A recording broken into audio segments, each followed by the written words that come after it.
Los Angeles, home of Hollywood, the red carpet, and America's beloved celebrities. Also home to the iconic Randy's Donuts, Santa Monica, Malibu, the Lake Show, and more time in traffic than your playlist can handle. All the busy trying to be famous people aside, SoCal has a special place in my heart. Like so many people moving west aspiring to be something great, SoCal is where I got my start, which is why my guests in our dealership today are so important to the fabric and the history of Dealer Image Pro. Now, when I say LA, I'm talking about a slightly different part of LA, in Carson, California, home to one of Sonic Automotive's money-making machines, Carson Honda. I sweated my ass off for years on these California lots, working and learning from one of my old mentors, the firm but kind gentleman, Sean Ramazzani. He was the general manager back then. Our company survived general manager regime changes at Carson Honda throughout the years, from Chris Cracky to Tim Song. The whole time working diligently in the background for over a decade was my guest today, Mr. Dean Hayek. Dean is fiercely dedicated to his family, his faith, and the big JC. He is a musician. He plays the piano, the guitar, and he's even got a good set of pipes. He impersonated Elvis for money at some point during his career, and Dean has been extremely loyal to Sonic Automotive and the people he works for years as he worked his way up through the dealership ranks to the position of general manager. Hey Dean, it's Peter. Peter, how have you been? Well, I'm here in LA. I'd like to come by and see our oldest customer. Well, we're here down at Carson Honda doing what we do best, and we'd love to see you. I love it. That sounds awesome. What are you doing here anyway? I'm hoping you have a little time for me. I wanted to ask you about your journey through automotive and just catch up and get a cup of coffee. Well, I love that idea. It should be fun. I'll see you in about 20-30 minutes. Of course, I'll see you soon. I'm Peter Duffy, and this is Dealers in Cars Getting Coffee. This is the all-wheel drive 2024 Honda Pilot TrailSport. When you think of Honda, you think of Japanese reliability, innovation, technical prowess, and their association with some of the fastest engines and motorcycles in the world. When you think of the Honda brand, you think of integrity. Like me, you may have assumed that the new Honda Pilot would be soft and a bit like a soccer mom mobile, but we would both be wrong. Because this particular model has the TrailSport package. It is not what I call tough as nails, but soft, it is not. The TrailSport trim on the Honda Pilot is more than aesthetics. It's more than the brilliant diffused sky pearl exterior with the black interior with the orange stitching. It's more than just the glass black accents and the trendy TrailSport badges. These are just the facets that you can actually see, because beneath the surface, the Pilot has some true off-road features as well.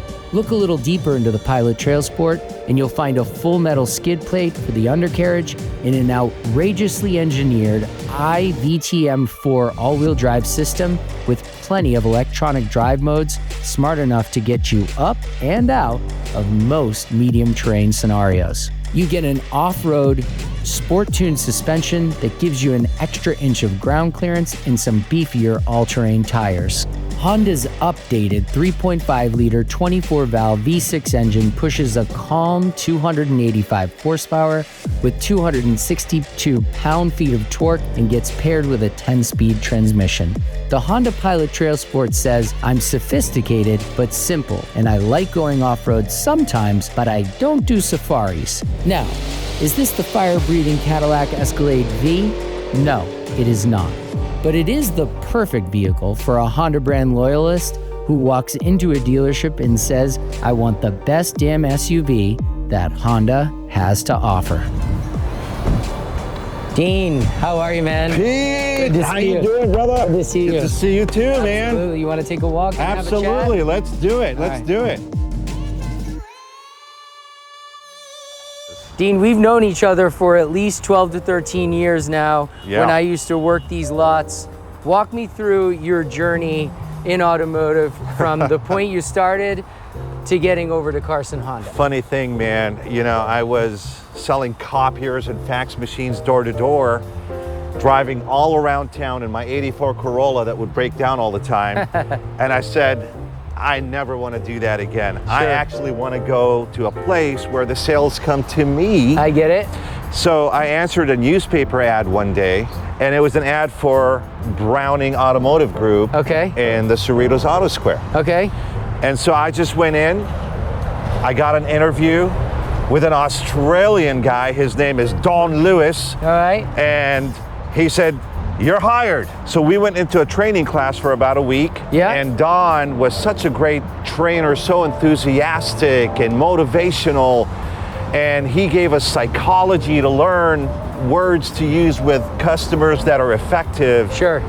And from there, a friend of mine offered me a sales job. I was a salesman for about 6 months, but the general manager wanted me to be a finance manager, which I didn't want to do. I just want to be a closer, go out and talk to people, have fun. So I did that for about a year, but then I was like, you know what? This is not for me. So I quit the car business for about 3 months. I was an Elvis tribute artist in Las Vegas, but I knew that that was not a stable career. Sure. And so I went back in the car business, and I ended up working at Carson Nissan next door. And that's where I met Sean Salazari. And he moved over to this dealership, and he asked me to come over and work for him here. Working here at Carson Honda, it felt like such a special place. It was like a family type culture. And I said, you know what? This is the place where I actually want to start moving up. And naturally, Sean Salazari got promoted to become a general manager at Buena Park at the time. I remember.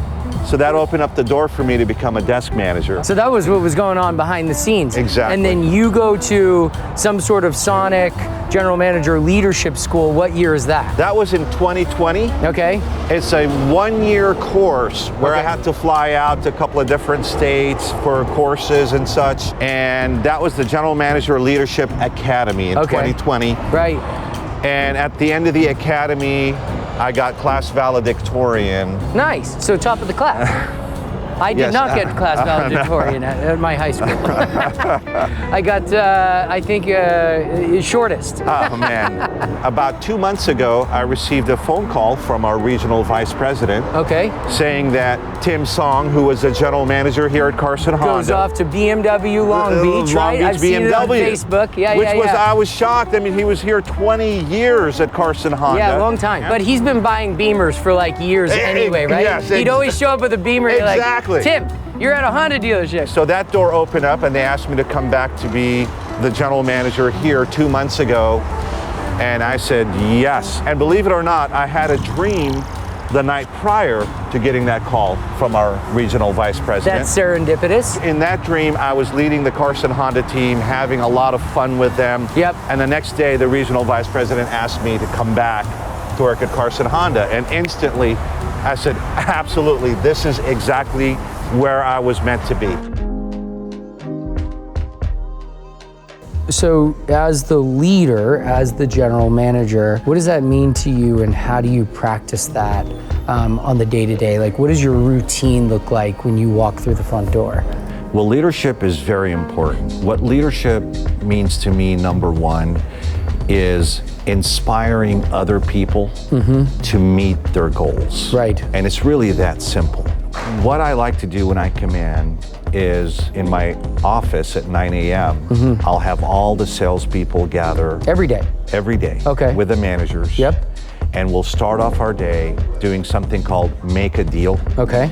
We discuss previous day business, right, opportunities, and things that we could have done to capture the sale for the guest. What do you think your biggest challenge is being the general manager of a major franchise auto dealership?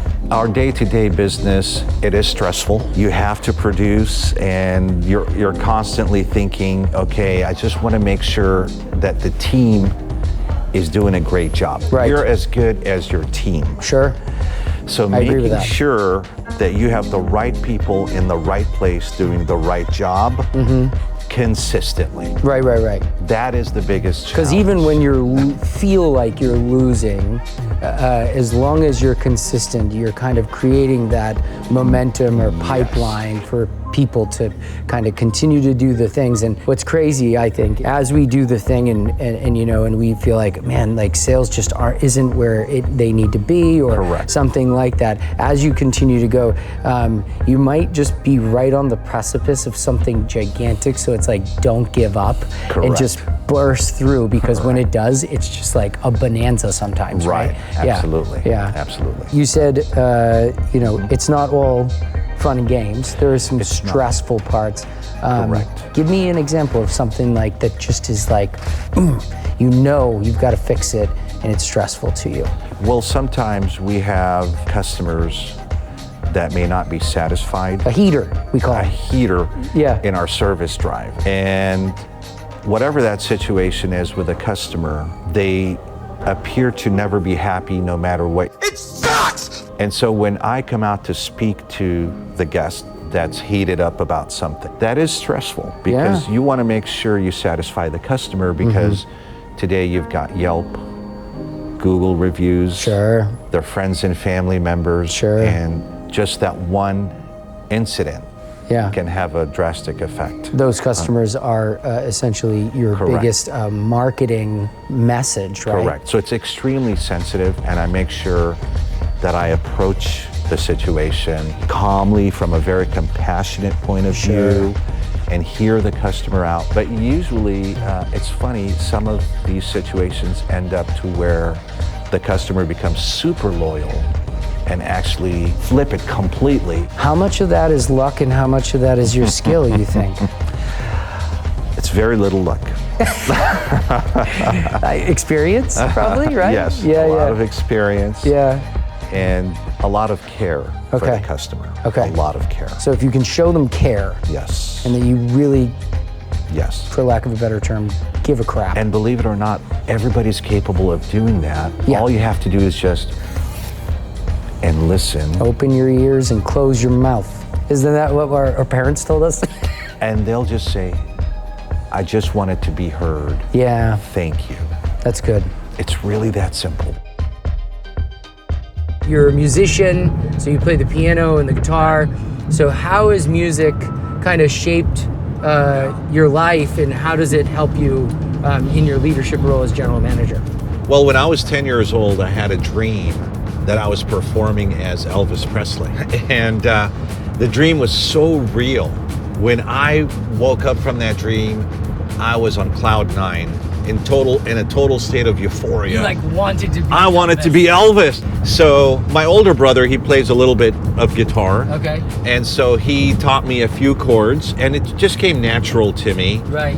And then from there, I was pretty much a self-taught musician. How do you think that creative has kind of helped you lead? The number one in being a good musician is being a good listener, and also emulating Elvis's voice. I had to record myself back in the day when you have cassette recorders Okay. over and over and over and over again.